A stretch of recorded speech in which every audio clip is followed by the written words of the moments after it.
네, 배우 임채무 씨 놀이공원 운영자로도 유명합니다. 임채무 씨가 운영하는 놀이공원 두리랜드가요. 경영난으로 빚이 190억 원까지 늘어난 걸로 알려졌습니다. 그런데 이런 상황 속에서도 임채무 씨의 선행이 이어지고 있습니다. 먼저 과거 목소리부터 듣고 오시죠.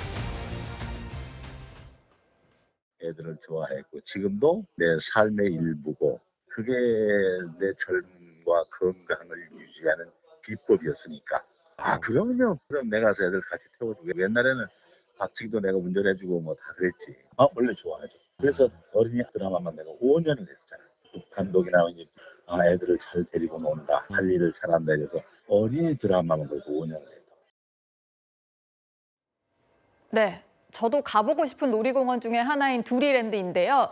얼마 전에는 발달 장애인 아동들을 초청을 했었다라고 합니다. 박창환 교수님. 근데 이번에 뭐 한 번만이 아니라 언제든지 올 수 있도록 하겠다 뭐 그런 것 같아요. 네, 뭐 발달 장애인 그러면은 생소하실 텐데요. 몸은 어른이 돼도 마음, 내면은 계속 아이 상태로 있는 그런 아이들이 발달 장애인입니다. 네. 근데 이제 이 친구들이 몸은 컸지만 속이 어리다 보니 놀이공원을 가고 싶은데 다른 우리가 일반적으로 가는 놀이공원은 갈 수가 없는 거죠. 그런데 이 두리랜드에서 그들을 초청해서 한번 이번에 일회성으로 끝나는 게 아니라 네. 앞으로 계속적으로 무료로 이렇게 올 수 있도록 발달장애 그 복지관과 협의를 맺어서 그렇게 운영을 하고 있다고 그러는데요. 예. 이렇게 좋은 일을 하는 게 이번이 처음이 아닙니다. 네. 제가 90년도 대학 들어갔을 때 그때 두리랜드가 개장을 했거든요.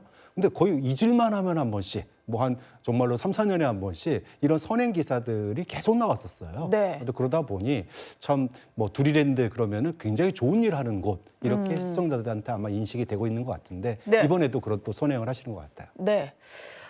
벌써 36년째 운영을 하고 있다고 하니까 정말 대단해 보이는데요. 그런데 채무가 너무 많습니다. 190억 원이나 된다고 해요. 한 달 이자만 8천만 원, 전기료도 3천만 원이 들어간다. 이게 2023년 기준이니까 지금은 뭐 더 올랐을 것 같기도 한데요.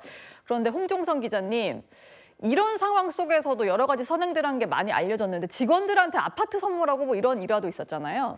맞습니다. 이제 1989년 이제 그때부터 이제 두리랜드 개장 준비하면서 직원들하고 함께 했는데 직원들에게 3년 이상 다니면 내가 집을 사줄게, 아파트 사줄게 이렇게 얘기했다는 거예요. 왜 그랬냐면 직원의 95% 이상이 집이 없더라는 거죠. 또 여기 출퇴근 문제를 생각할 때 이런 얘기를 한 거고 공원, 허언이 아니고요. 실제로 차근차근 3년 넘는 직원들에게 26명에게 18평 아파트를 사줬어요. 네. 당시에 그 아파트 그러니까 사줄 수 있었던 게 본인 표현인데 그때 이제 드라마가 1984년, 5년에 방영됐던 사랑과 진실이 있었는데 이때 정혜리 씨, 뭐 이덕화 씨, 임채무 씨 함께 주연인데 한 달에 이제 1억 원을 벌었다. 출연료가 아니라 굉장히 인기도 있는 데다 노래도 잘해서 흔히 말하는 밤무대를 하루에 몇 군데씩 뛰다 보니까 한 달에 1억을 버는데 당시 아파트가 한 800만 원이었다고 그래요. 말하자면 네. 내가 한 달에 10채 이상을 살 수 있는 만큼 번 거죠.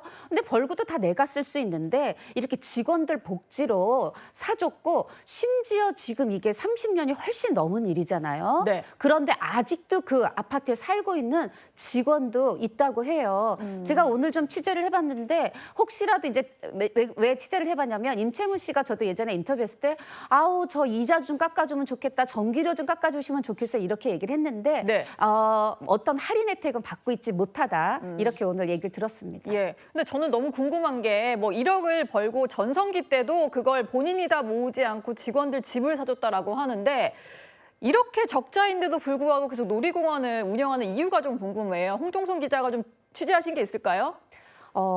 저도 이제 예전에 본인에게 직접 들었고 두리랜드도 가봤어요.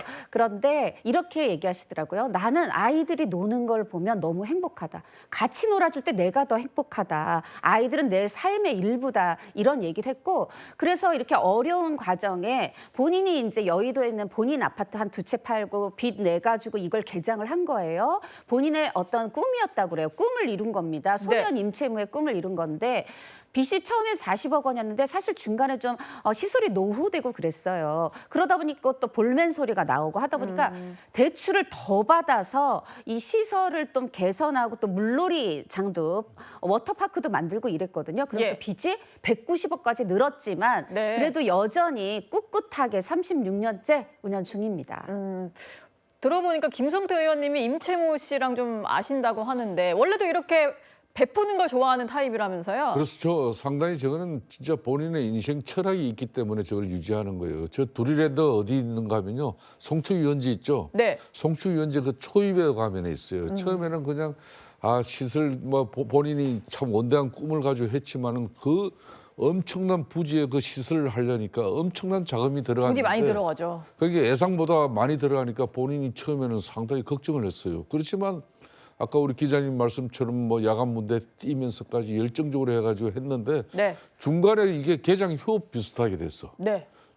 자꾸 아이들의 수준을 높아지고 놀이기구도 계속 변화돼야 되는데 그걸 맞추지 못한 거죠. 그래서 한때 뭐 상당히 슬럼프도 겪으면서 본인이 주변에서 이제 개발업자들이 네. 저 땅을 매각하면 당신 엄청난 돈을 벌고 부자가 될 수 있는데 근데 그걸 손살에 친 사람이에요. 네. 그렇기 때문에 참 저는 개인적으로 제가 저기도 몇 번을 갔습니다. 그런데 송추 그 유원지 가면서 예. 이렇게 들릴 때도 있고 한데 지금 가면요 어떤 놀이공원보다도 더 세심하게 잘해놨어요. 네. 지금 뭐 탑10에서 두리랜드 얘기 많이 했기 때문에 아마 가봐야겠다라고 생각 드시는 분도 많을 것 같습니다.